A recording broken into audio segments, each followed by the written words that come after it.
শুরুটা হয় ধ্বংস হয়ে যাওয়া এক পৃথিবী থেকে, যেখানে বাকি বেঁচে থাকা কয়েকজন সার্ভাইভারের মধ্যে থেকে এক লোক সেফটি স্যুট পরে খাবার পানির খোঁজ করতে থাকে। এখন পুরো পৃথিবী বরফে ঢাকা, সব জায়গায় জনশূন্য। পৃথিবীর যেদিকেই চোখ যায় সেদিকে শুধু বরফ আর বরফ, কারণ কয়েক মাস আগে পৃথিবীতে অনেক বড় একটি তুষার ঝড় এসেছিল। আর বরফের সে তুষার ঝড়টি ছিল একদম বিষাক্ত, যার ফলে তখনই পৃথিবীর প্রায় অর্ধেক মানুষ মারা যায়। আর সে তুষার ঝড় প্রায় একটানা কয়েকদিন যাবৎ পৃথিবীতে চলতেই থাকে। তবে তুষার ঝড়টি একসঙ্গে পুরো পৃথিবীতে শুরু হয়েছিল, যার ফলে অল্প কয়েকদিনে তুষার ঝড়টি একদম পুরো পৃথিবীকে বরফের নিচে তলিয়ে দেয়। তাই পৃথিবীর প্রত্যেকটি জায়গায় এখন ফাঁকা অবস্থায় পড়ে আছে। এখন এখান থেকে ঘটনা চলে যায় আজ থেকে প্রায় কয়েক মাস আগে, যখন পৃথিবী নর্মাল ছিল, যেখানে আমরা একটি বোটের মধ্যে কয়েকজন মেয়েকে দেখতে পাই। তারা আসলে পার্টি করার জন্য শহর থেকে অনেক দূরে একটি সমুদ্রে এসেছে। তো তারা সবাই মিলে এখানে অনেক মজা করছিল। কিন্তু ঠিক তখনই দেখা যায় যে সেখানকার সমুদ্রের কিনারে যে জায়গাগুলো ছিল, আস্তে আস্তে সেখানকার প্রত্যেকটি জায়গার ইলেকট্রিসিটি চলে যায়। আর কিছুক্ষণের মধ্যেই দেখা যায় যে পুরো আকাশ জুড়ে সুন্দর একটি আলো ছেয়ে যায়। আর আকাশে এই ধরনের আলো মূলত ঠান্ডা এলাকাতে দেখা যায়, অর্থাৎ যেসব জায়গায় সারা বছর বরফে ঢাকা থাকে। তিনজনে বুঝতে পেরেছিল যে এই সমস্ত জিনিস নর্মাল হতে পারে না। আর তাদের মধ্যে থেকে একটি মেয়ে দ্রুতই নৌকাটি চালু করতে ভেতরে যায়, কিন্তু অদ্ভুতভাবে কোনো ইলেকট্রিসিটি সিস্টেম কাজ করছিল না। কিন্তু এমন সময় দেখা যায় মেয়েটির সাথে থাকা দুজন বান্ধবী নিচে পড়ে যায়। মেয়েটি এতে বেশ ভয় পেয়ে যায়, আর সে সেখানে থাকা একটি জানালার মাধ্যমে বাইরে তাকিয়ে দেখতে পায় যে উপর থেকে আইস পড়ার ফলে তার দুজন বান্ধবী মারা গিয়েছে। এখন এই ঘটনার কয়েকদিন পর আমরা স্পেনের একটি দৃশ্য দেখতে পাই, যেখানে স্পেনের মানুষেরা আন্দোলন করছিল, কারণ সেদিন রাতে পুরো শহরে ইলেকট্রিসিটি চলে যাওয়ার পর থেকে এখনও দেশের ইলেকট্রিসিটি স্টেবল ছিল না। তারা তাদের প্রয়োজনের তুলনায় অনেক কম ইলেকট্রিসিটি পাচ্ছে। আর তাদের এই আন্দোলনের ফলে রাস্তাতে অনেক জ্যাম লেগেছিল। তো এখানে একটি গাড়িতে আমরা জোয়ান নামের এক ব্যক্তিকে দেখতে পাই। জোয়ান তার ওয়াইফ এবং তার মেয়েকে তাদের বাড়িতে ড্রপ করে দেওয়ার পর সে আজকে তার পুরনো কিছু বন্ধুদের সঙ্গে একটি পার্টি করতে যাচ্ছিল। তবে রাস্তাতে অনেক জ্যাম থাকার কারণে তার সেখানে পৌঁছাতে লেট হয়ে যায়। এরপর সে কোনো মতে তার অ্যালফ্রেডো নামক এক বন্ধুর বাড়িতে আসে, যেখানে তার বাকি বন্ধুরা অলরেডি চলে এসেছিল। আর তারা সবাই মিলে এখানে টিভিতে একটা নিউজ দেখছিল যে হঠাৎ একটি কারখানায় আগুন লাগার কারণে সেখানকার বিষাক্ত গ্যাস লিক হয়ে গিয়েছে, এবং যদি সেই গ্যাস বেরিয়ে আসে তাহলে খুব বিপজ্জনক হতে পারে। জোয়ান বলে যে তাদের এই নিউজে মনোযোগ দেওয়া উচিত নয়, এবং চার বন্ধুই গেমস খেলতে শুরু করে। শীঘ্রই তাদের বোতলটি চলে আসে। তবে তাদের মধ্যে থেকে কেউই জানতো না যে আজকের পর পুরো পৃথিবী বদলে যাবে। হঠাৎ জেনারেটর বন্ধ হয়ে যায়। ঠিক তখনই সেখানে অ্যানা নামক একজন মহিলা এসে চিৎকার করে ওঠে, যে কিনা ছিল অ্যালফ্রেডোর ওয়াইফ। কারণ সে বাইরে তাকিয়ে দেখতে পায় যে সেই ডেলিভারি ম্যান সেখানে মরে পড়ে আছে। অ্যানার চিৎকার শুনে জোয়ান এবং তার বাকি বন্ধুরা সেখানে চলে আসে, আর তারা দেখতে পায় যে সত্যি সত্যি লোকটা মারা গিয়েছে, আর তার শরীরের উপর আকাশ থেকে বরফ পড়ছে। সবাই অবাক, কারণ তাদের শহরে কোনোদিনও এর আগে বরফ পড়েনি, এমনকি তাদের এই অঞ্চলে বরফ পড়ার কথাও না। তাছাড়া এখন চলছে গ্রীষ্মকাল, তাই এইসব কিছু দেখে তারা সবাই বুঝতে পারে যে এই বরফটি কোনো নর্মাল বরফ নয়, কারণ এর প্রভাবে মানুষ মারা গিয়েছে। এই বরফের মধ্যে নিশ্চয়ই কোনো বিষক্রিয়া রয়েছে। তাই অ্যানা তখন দ্রুত সবাইকে বলে যে তাদের বাড়ির দরজা জানালা এবং যত ক্র্যাক রয়েছে সে সব কিছু যেন বন্ধ করে দেয়, যাতে করে কোনোভাবেই বিন্দুমাত্র বরফ বাড়ির ভেতর আসতে না পারে। তাই তারা সবাই বাড়ির প্রত্যেকটি ট্র্যাককে সিল করে দিচ্ছিল। তবে অ্যালফ্রেডো ছাড়া তার যে বাকি বন্ধু ছিল তারা সবাই এখন তাদের পরিবার নিয়ে দুশ্চিন্তা করছিল, কারণ তাদের পরিবার এখন বাড়িতে একা। আর সবচেয়ে ভয়ানক ব্যাপার হচ্ছে যে এখন তাদের ফোন এবং কম্পিউটার কিছুই কাজ করছিল না। তাই তাদের একসাথে যাকে বাকি সবাই থামানোর চেষ্টা করছে সে বাইরে বিপদ থাকার সত্ত্বেও একটা কোট মাথায় দিয়ে বাইরে বের হয়। তার মনে হয়েছিল এটা করার ফলে সে সেফ থাকবে, কিন্তু যখনই সে বাইরে বের হয় তখন সে পড়ে যায়। ভেতরে তিন বন্ধু তাকে এভাবে মরতে দেখে অনেক কষ্ট পায়। এখন সবাই ঘাবড়ে যায়। কিছুক্ষণ পর তারা এই পরিস্থিতি মেনে নেয়। ধীরে ধীরে পুরো শহর সাদা তুষারে ঢেকে যায়। এতে কোনো সন্দেহ নেই যে যারা রাস্তায় ঘুরছে তারা সবাই মারা গিয়েছে। তখনই হঠাৎ নিচ থেকে কিছু কড়া নাড়ার শব্দ আসে। সবাই হারিকে নিয়ে নিচে দেখতে যায়।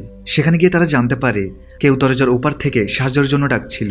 বাড়ির মালিক বলেছিল এই দরজাটা সোজা গ্যারেজের দিকে খোলে, এটা সাধারণত ব্যবহার করা হয় না। তবে তারা দরজাটার চাবি পাচ্ছিল না, তাই অবশেষে তারা সিদ্ধান্ত নেয় তারা দরজাটা লক ভেঙে ফেলবে। একটা হাতুড়ি নিয়ে তারা এটাই করে। আর তখনই বাহির থেকে একটা মেয়ে ভিতরে আসে, যে কিনা আসলে ডেলিভারি গার্ল ছিল। আসলে তার সাইকেল নষ্ট হয়ে গিয়েছে, যার কারণে সেই গ্যারেজের মধ্যে ঠিক করতে এসে যখনই বের হতেই যাচ্ছিল তখন সেই সময় বরফ পড়া শুরু হয়। আর যখন সে গ্যারেজে কাজ করা লোকটার গায়ে বরফ পড়ার কারণে সে মারা যায়, তখন সে বুঝতে পারে যে বরফের মধ্যে বিষাক্ত কোনো কিছু রয়েছে, এবং তৎক্ষণাৎ সে গ্যারেজে থাকা একটা প্লাস্টিক শিট গায়ে দিয়ে নেয়, যার ফলে গ্যারেজে বরফ ঢুকলেও সে বেঁচে যায়। এখন জোয়ানের মাথায় একটা বুদ্ধি আসে। সে চিন্তা করে যে সে ওই মেয়েটির মতোই তার বাড়িতে যাবে, কারণ তার ওয়াইফ এবং মেয়ের জীবন এখন অনেক ঝুঁকিতে রয়েছে। আর মেয়েটিকে দেখে তারা তো বুঝতেই পেরেছে যে শরীর ঢেকে রাখতে পারলে তারা সুরক্ষিত থাকবে। তাই জোয়ান তখন অ্যালফ্রেডোর গ্যারেজের একটি গাড়ি স্টার্ট করতে যায়। তবে গ্যারেজে থাকা প্রত্যেকটি গাড়ি খারাপ ছিল, তাই তাকে এখন পায়ে হেঁটেই যেতে হবে, কারণ গতকাল রাতে সে যে গাড়িটি নিয়ে এসেছিল তা সে এখান থেকে দূরের একটি গ্যারেজে রেখে এসেছে, যেখানে যাওয়া এখন তার পক্ষে সম্ভব নয়। অ্যালফ্রেডা তখন জোয়ানকে ভেতরে নিয়ে যায়, আর তারা সবাই মিলে জোয়ানকে পুরনো কিছু জিনিসপত্র দিয়ে একটি সেফটি স্যুট তৈরি করে দেয়, সাথে একটি গ্যাস মাস্কও পরিয়ে দেয়, যাতে করে নিঃশ্বাসের মাধ্যমে তার ভেতর বিষাক্ত গ্যাস ঢুকতে না পারে। এরপর যখন বাইরে একটু ভোরের আলো ফোটে, তখন জোয়ান তাদের কাছ থেকে বিদায় নিয়ে বাইরে পা রাখে, আর তার উপর অল্প করে স্নো পড়তে শুরু করে। তবে সৌভাগ্যবশত দেখা যায় যে জোয়ানের সেই সেফটি স্যুট কাজে এসেছে, অর্থাৎ এই স্যুটটির জন্য সেই বিষাক্ত স্নোফলের হাত থেকে বেঁচে যায়। সবাই স্বস্তির নিঃশ্বাস নেয়। তারপর জোয়ান সবাইকে বাহির থেকে ইশারা দিয়ে বলে যে সে তার ওয়াইফ এবং মেয়েকে নিয়ে আবার ফিরে আসবে। এরপর তারা সবাই মিলে কোনো সুরক্ষিত জায়গায় চলে যাবে। এটা বলে জোয়ান সেখান থেকে চলে যায়। আর পরিস্থিতি দেখে সে একদম অবাক হয়ে যায়, কারণ এক রাতের মধ্যে সবকিছুর জন্য একদম ধ্বংস হয়ে গিয়েছে। রাস্তাঘাটে মানুষ তো দূরের কথা, জীবিত কোনো পশু প্রাণীও নেই। তাপমাত্রা আরও কমে আসছিল। জোয়ানের কাপড়ও এই শীতকে হার মানাতে পারছে না। এমন হাড় কাঁপানো ঠান্ডা থেকে মুক্ত হতে সে দ্রুত তার মেয়ের ঘরে যাওয়ার সিদ্ধান্ত নেয়। জোয়ান ম্যাপ বের করে এবং একটা শর্টকাট রাস্তায় হাঁটা শুরু করে। স্টেশনের পেছনের হলকে পার করার পর সে রেলওয়ে ট্র্যাকে হাঁটতে থাকে। কিন্তু এর পরের মুহূর্তে তার সামনে যার দৃশ্য ছিল তা দেখে তার হুঁশ উড়ে যায়। একটা ট্রেন ট্র্যাকের মাঝখানে থেমে আছে, আর চারপাশে বহু লাশ পড়ে আছে। আর সেই ট্রেনের মধ্যে অনেক মানুষ বন্দী অবস্থায় ছিল। হয়তো তারা ট্রেনে থাকাকালীন সময়ে স্নোফল পড়তে শুরু করেছিল। তারা নিজেদেরকে ট্রেনের বগির মধ্যে লক করে রেখেছে, এবং তারা চাইলেও এখন আর বাইরে বেরিয়ে আসতে পারছে না, কারণ বাইরে আসলে তারা মারা যাবে, আর ভেতরে থাকলেও তারা না খেতে পেয়ে মারা যাবে। তাই তারা এখানে জোয়ানের কাছে সাহায্য চাচ্ছিল।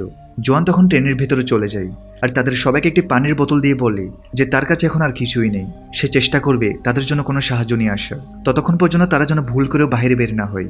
এরপর জোয়ান হাঁটতে হাঁটতে অবশেষে বিল্ডিং এসে পৌঁছায়, যেখানে অনেক মানুষের লাশ পড়ে আছে।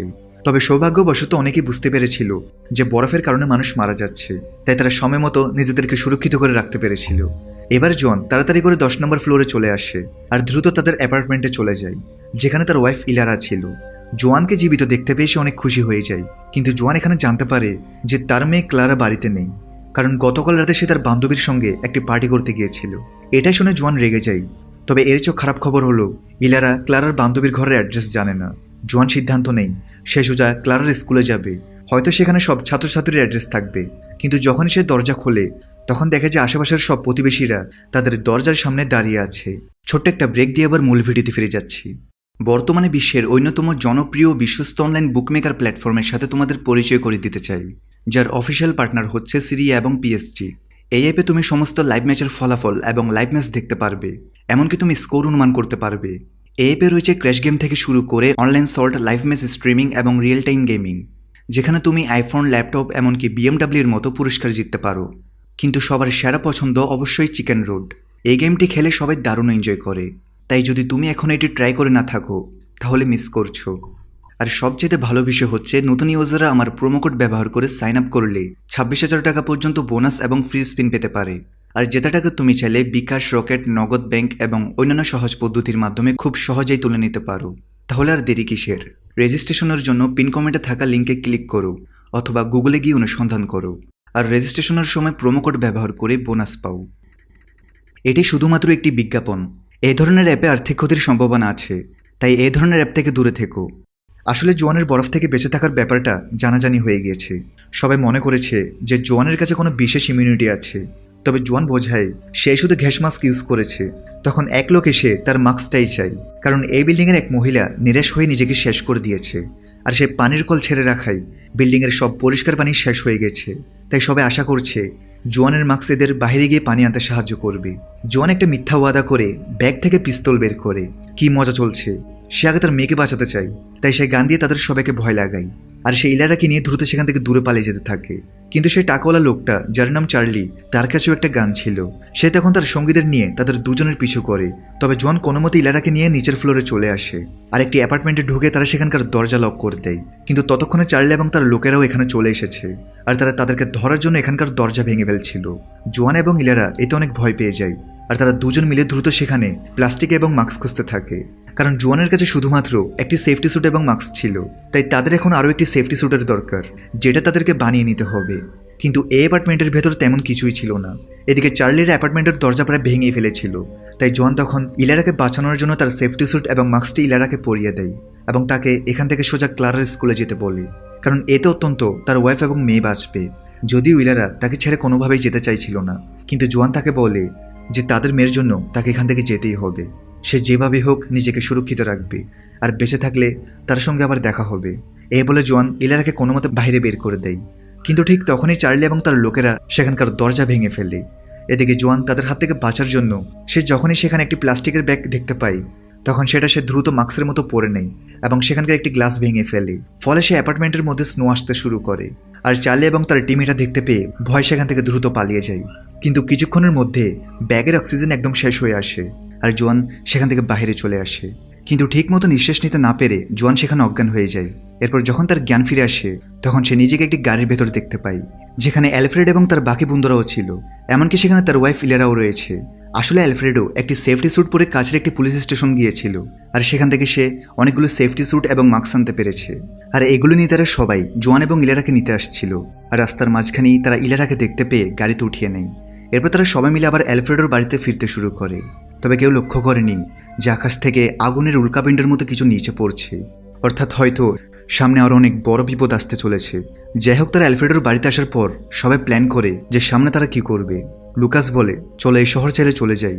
কিন্তু কেউ জানে না বাকি জায়গায় সুরক্ষিত আছে কিনা। এছাড়া জোয়ান তার মেয়েকে খোঁজা ছাড়া কোথাও যাবে না।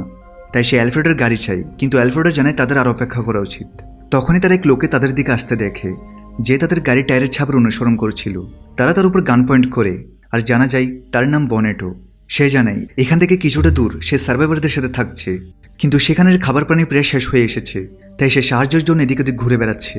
অ্যালফ্রেডো জানায় সেই জন্য সার্ভাইভারদের এখানে না আনে, কারণ এমন পরিস্থিতিতে কেউ অন্যের ব্যাপারে ভাবে না। তবে সে বনেটোকে নিজের তরফ থেকে কিছু খাবার পানি দিয়ে দেয়। কিন্তু কেউ খেয়াল করেনি যে তাদের একসাথে পেছনে অ্যালফ্রেডোর গাড়ি চুরি করে নিয়ে গিয়েছে। আর রাস্তায় সে উল্কাপিণ্ডের মতো জিনিসগুলো পড়তে দেখে, আর ডিস্ট্রাক্ট হওয়ার কারণে তার টক্কর সামনের গাড়ির সাথে হয়ে যায়, যার ফলে তার মৃত্যু হয়। অন্যদিকে জোয়ান এবং ইলারা তাদের মেয়েকে খোঁজার জন্য অস্থির হয়ে পড়েছিল। তাই রাত যাওয়ার পর তারা দুজন বিদায় নিয়ে তাদের মেয়েকে খুঁজতে বেরিয়ে পড়ে। তবে এখন তুষারপাতের গতি অনেক বেশি ছিল, তাই ভালোভাবে সামনের রাস্তাগুলো দেখা যাচ্ছিল না। তারা যে কোনো একটা গাড়ি খুঁজছিল, আর সৌভাগ্যবশত তারা একটা গাড়ি পেয়ে যায়। তবে এমন সময় তারা সেখানে কিছু গাড়ির আওয়াজ শুনতে পায়, যেটা কিনা অন্যান্য সার্ভাইভারদের। তবে তারা আসলে খাবার পানি লুট করতে বেরিয়েছে। তাই জোয়ান এবং ইলারা তারা দুজনেই সেখানে লুকিয়েছিল। আর দুজন সবকিছু দেখে বুঝতে পারে যে শহরে তাদের মতো আর অনেক গ্রুপ ঘুরছে, যারা কিনা বিভিন্ন বাড়িঘর এবং দোকান থেকে যত বেশি পরিমাণে সম্ভব খাবার পানি লুট করছে এবং নিজেদের কাছে সংগ্রহ করে রাখছিল, যাতে করে তারা বেশি দিন সার্ভাইভ করতে পারে। সেই সাথে তারা খাবার পানির জন্য মানুষকেও মারতে দ্বিধাবোধ করছিল না। কিছুক্ষণ চুপ করে বসে থাকার পর তারা দেখে যে সেই টিমের সবাই সেখান থেকে চলে গেছে। আর জোয়ান এবং ইলারা তখন সোজা তাদের মেয়ের স্কুলে চলে আসে। সৌভাগ্যবশত তারা তাদের মেয়ের বান্ধবীর অ্যাড্রেস বের করে ফেলে। এরপর যখন তারা দুজন মিলে স্কুল থেকে বের হতে যাবে, তখন তারা স্কুলের ক্যান্টিনের ভেতর থেকে একটি আওয়াজ শুনতে পায়। এরপর তারা ক্যান্টিনের দরজার কাছে গিয়ে দেখতে পায় যে পৃথিবী যখন ঠিকঠাক ছিল, অর্থাৎ দুদিন আগে যখন স্কুলে ক্লাস চলছিল, তখন কিছু দুষ্ট বাচ্চারা মিলে পাবলো নামের একটা বাচ্চাকে সেখানে বন্দি করে রেখেছে। আর সে প্রায় 2 দিন যাবৎ এখানে আটকা পড়ে আছে। তবে ক্যান্টিনে থাকার কারণে তার খাবার পানির তেমন অসুবিধা হয়নি। সো জোয়ান তাকে শান্ত করে সব খুলে বলে যে কিভাবে পৃথিবী আগের মতো নেই, সবকিছু ধ্বংস হয়ে গেছে। পাবলোর এগুলো বিশ্বাস না হলে জোয়ান তাকে বাইরে তাদের লাশ দেখায়, যারা তাকে আটকে রেখেছে। ওদিকে ঘরে অ্যালফ্রেডো দেখে আশেপাশের চোররা সব দোকানে চুরি করছে, তাই আবারও তাদের বাইরে গিয়ে আরও খাদ্য জোগাড় করতে হবে। তা না হলে সামনের সময়গুলোতে তাদের জন্য আর কিছু বাকি থাকবে না। অ্যালফ্রেডো এখন তার স্ত্রী অ্যানার সাথে ডেলিভারি মেয়েটাকে ঘরে থাকতে বলে নিজের আরেক সাথীকে নিয়ে অন্য এক গাড়ি করে বেরিয়ে পড়ে। এরা দুজন এটাও প্ল্যান করে এরা খাবার নেওয়ার পর নিজেদের গ্যারেজ ও ঘরকে চারদিক থেকে সিল করে দিবে, কারণ একবার খাবার শেষ হওয়ার পর বাকি চোররা তাদের ঘরের উপর অ্যাটাক করবে। এবার কিছু দূর যাওয়ার পর তারা একটি জায়গাতে থামে, যেখানে বিভিন্ন ধরনের লোহার টুলস ছিল। তারা সিদ্ধান্ত নেয় যে এখান থেকে বিভিন্ন টুলস তারা সংগ্রহ করবে, কারণ এগুলো তাদের বাড়িটিকে সিল করতে কাজে আসতে পারে। তবে এই জায়গার ভিতরে এসে তারা দেখতে পায় যে এখানে তাদের মতোই আরও বেশ কিছু সার্ভাইভাররা রয়েছে, যাদের মধ্যে বনেটোও ছিল। অ্যালফ্রেডো এবং অ্যানা বুঝতে পারে যে এটাই বনেটোর বাড়ি। আর অ্যালফ্রেডো যেহেতু বনেটোকে সাহায্য করেছিল, তাই বনেটো তাকে সাহায্য করতে চায়।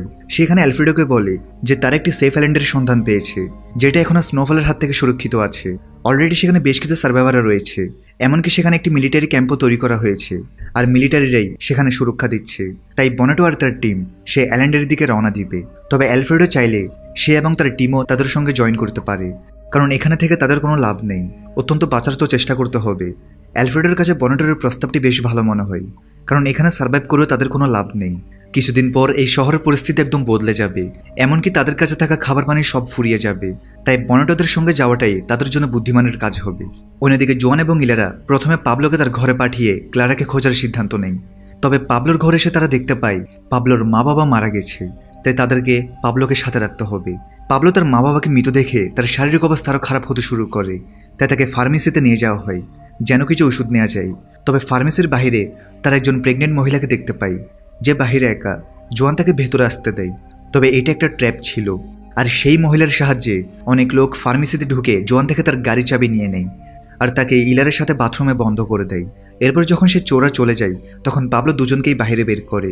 ওদিকে ঘরে অ্যালফ্রেডো তার স্ত্রীর পরামর্শ নেয় যে তাদের আইল্যান্ডে যাওয়া উচিত কিনা। অ্যানা রাজি ছিল, কারণ এখানে শীঘ্রই মানুষ খাবারের জন্য হত্যাযজ্ঞ চালাবে। তাই অ্যালফ্রেডো সেই দ্বীপের ব্যাপারে সঠিক তথ্য জানার জন্য বাড়ির সমস্ত রেডিওগুলোকে অন করার চেষ্টা করে, কিন্তু কিছুতেই কোনো লাভ হয় না। অ্যালফ্রেডো বাড়ির ছাদের উপরে গিয়ে সেখানকার অ্যান্টেনাও ঠিক করে, কিন্তু এতে কোনো লাভ হয় না। এরপর অ্যালফ্রেডো তাদের কম্পাসগুলো চেক করে, যেটার মাধ্যমে তার আইল্যান্ডের দিকে যেতে পারবে, কিন্তু এখন কোনো কম্পাসও কাজ করছিল না। অন্যদিকে জোয়ান, ইলারা এবং পাবলো এখন পায়ে হেঁটেই রাস্তা পার করছিল। সৌভাগ্যবশত তাদের সেফটি স্যুটের কারণে কোনো ক্ষতি হচ্ছিল না, তবে তাদের তিনজনেরই অনেক বেশি ঠান্ডা লাগছিল, আর এখনও তাদেরকে অনেকটা রাস্তা পায়ে হেঁটেই পার করতে হবে। এই জন্য জোয়ান যখন সেখানে একটি গাড়ি দেখতে পায় তখন সে সেই গাড়িটিকে লুট করার সিদ্ধান্ত নেয়। কিন্তু গাড়িটির কাছে যাওয়ার পর সে দেখতে পায় যে একটি পরিবার তাদের ছোট্ট একটি মেয়েকে নিয়ে বাঁচার চেষ্টা করছে। তাই জোয়ান আর এই খারাপ কাজটি করতে পারে না। আসলে জোয়ানের পক্ষে কোনো অন্যায় কাজ করা সম্ভব ছিল না, তাই জোয়ান ইলারা এবং পাবলোকে নিয়ে আবার হাঁটতে শুরু করে। এরপর এক পর্যায়ে তারা সেই ট্রেনের কাছে চলে আসে, যে ট্রেনের একটি বগির মধ্যে অনেকগুলো মানুষ বন্দী ছিল, কিন্তু এখন ট্রেনটির মধ্যে একজন মানুষও ছিল না। জোয়ান বুঝতে পারে যে হয়তো ক্ষুধা আর পিপাসার থেকে বাঁচার জন্য তারা বেরিয়ে গিয়েছে, আর রাস্তাতেই হয়তো তাদের মৃত্যু হয়েছে। সে নিজের পরিবারকে বাঁচা দিকে তাদের জন্য কিছুই করতে পারেনি, কিন্তু এমন পরিস্থিতিতে তার কিছুই করার ছিল না। এরপর জোয়ান ক্লান্ত হয়ে ইলারা এবং পাবলোকে নিয়ে অ্যালফ্রেডোর বাড়িতে চলে আসে, আর এখানে সে তারা জানতে পারে যে অ্যালফ্রেড এবং বাকি সবাই একটি সেফ আইল্যান্ডের দিকে যাচ্ছে, কারণ এখানে থাকলে তাদের জীবনের ঝুঁকি রয়েছে। অ্যালফ্রেডো তখন জোয়ানকে বোঝায় যে অনেক হয়েছে, তার মনে হয় না যে এতক্ষণ পর্যন্ত তার মেয়ে বেঁচে আছে, তাই জোয়ান থেকে এখন তার মেয়েকে খোঁজা বন্ধ করা উচিত। তার উচিত তাদের সঙ্গে সেফ আইল্যান্ডে যাওয়া। কিন্তু জোয়ান এতে রেগে যায়, কারণ সেই তার মেয়েকে ছাড়া কোথাও যাবে না। শেষ পর্যন্ত তারা সিদ্ধান্ত নেয় জোয়ান আর ইলারা অ্যালফ্রেডো থেকে আলাদা হয়ে যাবে তাদের মেয়ের জন্য। তবে তারা কেউই জানতো না বাহিরে আর এক বড় বিপদ তাদের অপেক্ষা করছে। দেখা যায় সেই চোরা যখন তাদের চুরি করা জিনিস নিয়ে খুব খুশি ছিল, তখনই হঠাৎ তাদের গাড়ির উপর কোনো ধরনের শক্তিশালী ক্রিয়েচার আক্রমণ করে বসে, আর দুজনকেই সেখানে মেরে ফেলে। এখন এটা কি ছিল? এটা অনেক বড় রহস্য, যা আমরা পরে জানতে পারবো। এদিকে এই বিষয়ে ব্যাক খবর, জোয়ান আর ইলারা একটা পুরনো ফোন বই বের করে, কারণ ইন্টারনেট এখন কাজ করছে না, তাই তাদের পুরনো পদ্ধতি ইউজ করতে হবে।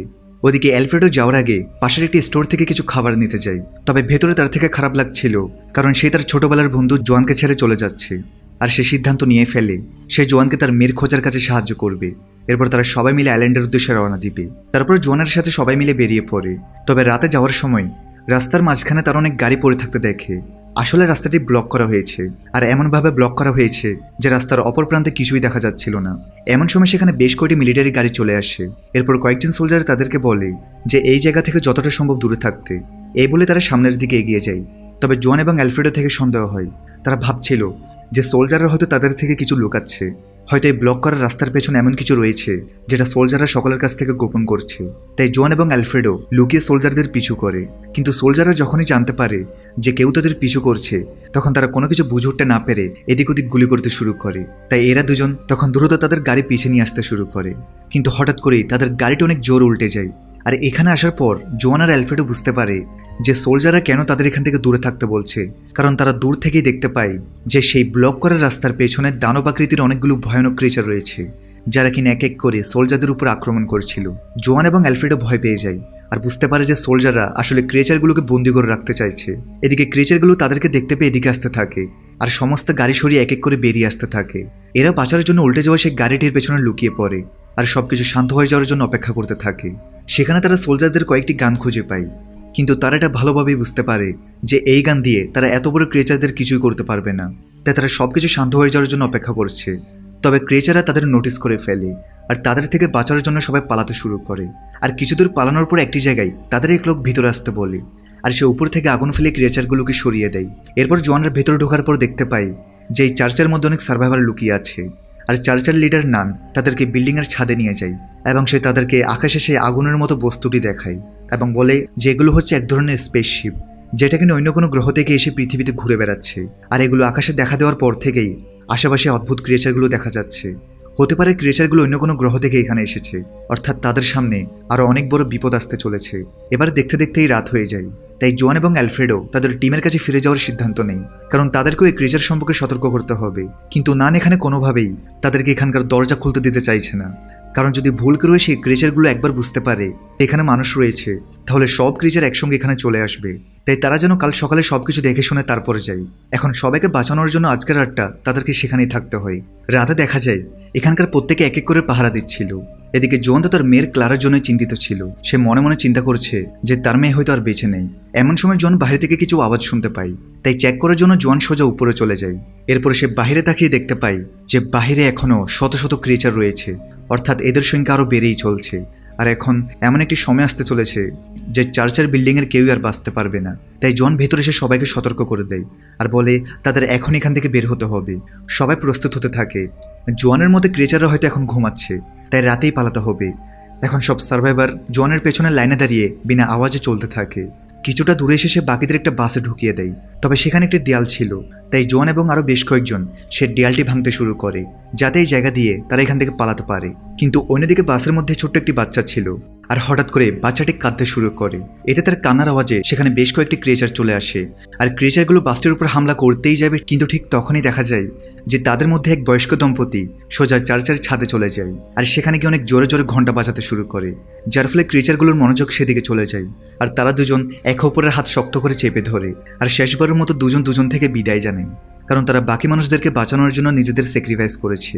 অন্যদিকে সে দেয়ালের পেছনে কোনো রাস্তা ছিল না, তাই জোয়ানের সাথে বাকিরা সে গাড়ির স্তূপটির কাছে আসে, আর সেখান থেকে তারা কোনো মতে একটি ভালো গাড়ি বের করে ফেলে। তবে ক্রিয়েচাররা তাদের উপস্থিতির টের পেয়ে দিকে আসতে থাকে।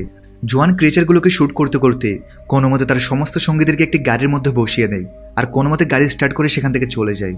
ফলে সেই ক্রিয়েচারগুলো আর তাদেরকে ধরতে পারে না। তারা তাদের বাড়ির সামনে চলে আসে। এরপর তারা বাকিদের সবাইকে বিদায় জানিয়ে দ্রুত তাদের বাড়িতে আসে, এটা দেখার জন্য যে তারা সবাই ঠিক আছে কিনা। তবে সারপ্রাইজিংলি এখন এখানে তার মেয়ে ক্লারাও ছিল, অর্থাৎ তার মেয়ে ক্লারা বেঁচে আছে। আসলে ক্লারা গতকাল রাতেই তাদেরকে খুঁজতে এখানে চলে এসেছে, কারণ সেই জানতো যে অ্যালফ্রেডো তার বাবার অনেক ভালো বন্ধু, তাই তার মা বাবা এখানেই থাকতে পারে। তাই এতদিন পর জোয়ান আর ইলারা স্বস্তির নিঃশ্বাস ফেলে। তারা দুজন তাদের মেয়ের সঙ্গে আজকের দিনটা রিল্যাক্সে কাটায়। ওদিকে বাকি সবাই পুরো প্রস্তুতি নিচ্ছিল যেন তারা এখান থেকে বের হয়ে সেই আইল্যান্ডে যেতে পারে। তখনই সেখানে সার্ভাইভারদের আরও একটা গ্রুপ চলে আসে, আর তারা অ্যালফ্রেডোকে অফার দেয় যে সে তার ঘর আর গ্যারেজের বদলে তাদের হোম ট্রাকটা নিয়ে নেক, যেখানে অনেক লোক আরামে থাকতে পারবে। এখানে অ্যালফ্রেডো তো এমনিতেই আইল্যান্ডে যেতে চায়, তাই সে এই অফারে রাজি হয়। এখন সব মেম্বারের জিনিসপত্র প্যাক করে সে ট্রাকে করে বের হওয়ার জন্য তৈরি হয়ে যায়। এরই মাঝে অ্যালফ্রেডো নোটিস করে ক্লারা যখন থেকে ফিরে এসেছে সে অনেক অদ্ভুত আচরণ করছে, যেন সে নিজের কন্ট্রোলে নেই। তবে কেউ এই ব্যাপারে তেমন মনোযোগ দেয় না। এবং ফাইনালি তারা সবাই আইল্যান্ডের উদ্দেশ্যে রওনা দেয়। কিন্তু তারা যখন অনেকক্ষণ ড্রাইভিং করার পরে সমুদ্রের কাছাকাছি পৌঁছে যায়, তখন তারা এখানে আরও একটি প্রবলেমের সম্মুখীন হয়। এখানে পৃথিবীর বদলে যাওয়া জলবায়ুর কারণে সমুদ্রের পানির লেভেল এখন কমে গিয়েছে, তাই তাদের অন্য কোনো লোকেশন খুঁজতে হবে যেখান থেকে তারা বোটের ব্যবহার করতে পারবে। কিন্তু আজকে কিছুক্ষণ পরে সন্ধ্যা হয়ে যাবে, তো আজকের রাতটি কাটানোর জন্য তারা একটি শপিং মলে চলে যায়, যেখানে অনেক সার্ভাইভাররা আশ্রয় নিয়েছে। এমনকি তাদের মধ্যে সেই সমস্ত সার্ভাইভাররাও ছিল যাদেরকে সেদিন চার্চ থেকে বের করে জন বাঁচিয়েছে। আর এখানকার সমস্ত সার্ভাইভার্সরা একে অপরকে সাহায্য সহযোগিতা করে এখানে সার্ভাইভ করছে। এদিকে এমন সময় ক্লারা সেখানে অদ্ভুত আচরণ করছিল, তবে কিছুক্ষণের মধ্যেই সব ঠিক হয়ে যায়। সবাই ভাবে ক্লারা অসুস্থতার জন্য এমনটা করছে। এটা ভেবে সবাই বিশ্রাম নেওয়ার জন্য ঘুমিয়ে পড়ে। এবার পরদিন অনেক সকালবেলা জোয়ানের ঘুম ভেঙে যায়, কারণ সে শপিং মলের মধ্যে সকলের চিৎকারের আওয়াজ শুনতে পায়। এরপর সে যখন বিষয়টি চেক করতে আসে, তখন সে দেখতে পায় যে বাইরে স্নোফল পুরোপুরিভাবে থেমে গিয়েছে এবং আস্তে আস্তে রোদ উঠেছে। সেই সাথে মানুষ এখন বাইরে যেতে পারছে, তাদের এখন কিছুই হচ্ছে না, অর্থাৎ স্নোফল থেকে বিষাক্ত গ্যাস চলে গিয়েছে। এটা দেখে সবাই অনেক খুশি হয়, কারণ পুরো পৃথিবী আবার নর্মাল হচ্ছে। সবাই ভাবছিল যে এটা কোনো স্বপ্ন নয়তো, কিন্তু ঠিক তখনই সেখানে একটি গ্যাং চলে আসে, আর তারা অনবরত বাইরে থাকা সবার উপর গুলি করতে থাকে। সবাই তখন নিজেদের জীবন বাঁচানোর জন্য সেখান থেকে দৌড়াতে শুরু করে। এদিকে জোয়ান এখানে নিজের টিমকে বাঁচানোর জন্য সে তার বন্দুক দিয়ে একাই সেই গ্যাংয়ের সঙ্গে লড়াই করতে থাকে। তবে সৌভাগ্যবশত তাদেরকে বাঁচানোর জন্য সেখানে আর্মি সোলজাররা চলে আসে, আর তারা সেই গ্যাংয়ের উপর অ্যাটাক করে সমস্ত সার্ভাইভারদেরকে বাঁচিয়ে নেয়। সোলজাররা সব সার্ভাইভার্সদেরকে সঙ্গে করে একটি সুরক্ষিত জায়গায় নিয়ে যাচ্ছিল।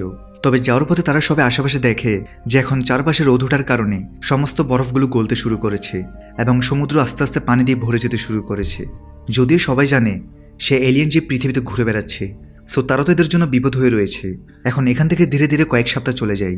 জন এবং তার সব সার্ভাইভার মিলিটারি সৈনিকদের সাথে শহরের বাইরে একটা ক্যাম্পে থাকা শুরু করে এবং সবাই মিলেমিশে একসঙ্গে খাবার পানির ব্যবস্থা করে। সেই সাথে সোলজাররা এখানে তাদেরকে মিলিটারি ট্রেনিংও দেয়, যাতে করে তারা সবাই মিলে সেই ক্রিয়েচারগুলোকে মারতে পারে এবং পৃথিবীকে সুরক্ষিত রাখতে পারে। অন্যদিকে এখন রেডিও সহ যত ইলেকট্রনিক ডিভাইস ছিল সব কিছুই আস্তে আস্তে কাজ করতে শুরু করেছে। আর মিলিটারি ক্যাম্পের রেডিওর মাধ্যমে তারা সবাই জানতে পারে যে পুরো পৃথিবী থেকে সেই বিষাক্ত গ্যাস চলে গিয়েছে এবং আস্তে আস্তে মানুষ তাদের স্বাভাবিক জীবনে ফিরে যাচ্ছে। তবে কেউই বুঝতে পারছিল না যে এসবের শুরু কিভাবে হলো আর থেমে গেল কিভাবে। তবে এখন পর্যন্ত তারা কেউই তাদের শহরে প্রবেশ করতে পারেনি। তারপর একদিন সোলজাররা তাদের মধ্যে থেকে কয়েকজন মানুষকে শহরে পাঠানোর সিদ্ধান্ত নেয়, যাতে করে সেখানের অবস্থা দেখতে পারে যে শহরটি এখন থাকার উপযোগী কিনা। সেখানে যেতে তাদেরকে একটি ট্রেন ব্যবহার করতে হবে, যেটা সোজা তাদের শহরের দিকে যায়। পরদিন তারা সবাই মিলে সেই ট্রেনটির মাধ্যমে শহরে প্রবেশ করে। তবে ট্রেন থেকে নামার পর তারা দেখতে পায় শহরের অনেক জায়গা ধ্বংস হয়ে গিয়েছে, পুরো শহর পরিত্যক্ত অবস্থায় পড়ে আছে, আশেপাশে কোনো মানুষ নেই। এরপর তারা প্রত্যেকটি জায়গা চেক করে একদম অবাক হয়ে যায়, কারণ এখন শহরের মধ্যে একটি ক্রিয়েচারও ছিল না। তবে তারা বুঝতে পারছিল না যে হঠাৎ করে ক্রিয়েচারগুলো কোথায় গেল।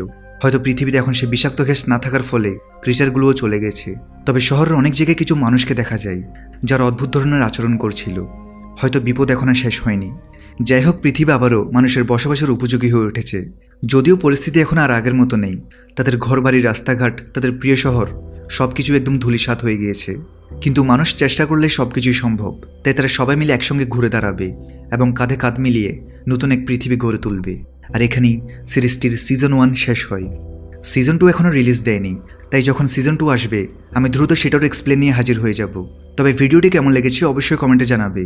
ভালো লাগলে অবশ্যই একটা লাইক করে দিবে। সবাই ভালো থাকো, সুস্থ থাকো।